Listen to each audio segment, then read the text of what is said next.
First, tonight, more than 3 dozen immigrant teenage girls are now living at a shelter in Lake Worth, managed by the U.S. Committee for Refugees and Immigrants. Well, today, Congresswoman Lois Frankel visited the shelter operating off South Military Trail.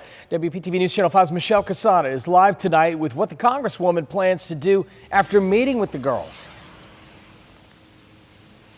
Well, Shannon, Jay, first, the girls are between the ages of 13 and 17 years old. The shelter here has a capacity to hold 141 children, and we're told that more children will be transported here, but their stay is temporary until they can get a sponsor or be reunited with a family member already living in the U.S.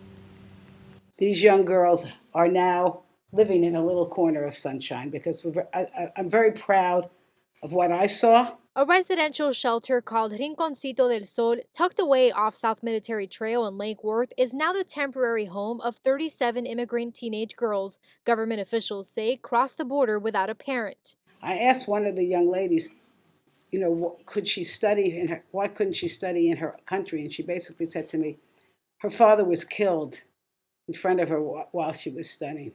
Congresswoman Lois Frankel said after seeing overcrowded and unsanitary conditions children have been living in at detention centers near the border, she wanted to see how the kids are doing at shelters the U.S. Committee for Refugees and Immigrants are managing in 23 states. We're in classrooms. They were all busy.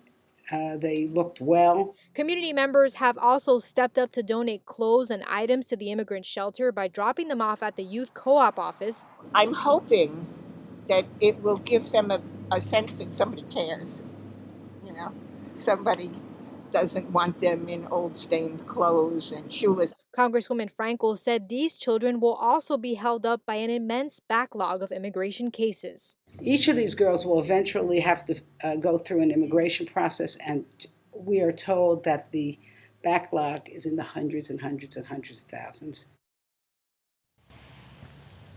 The director of the shelter also told us today that they will need help from the legal community to provide services and legal counsel to these girls. Now, of course, we're told that the girls are expected to be here for less than 2 months. There's a process to get their family members who will be claiming them vetted or a sponsor vetted.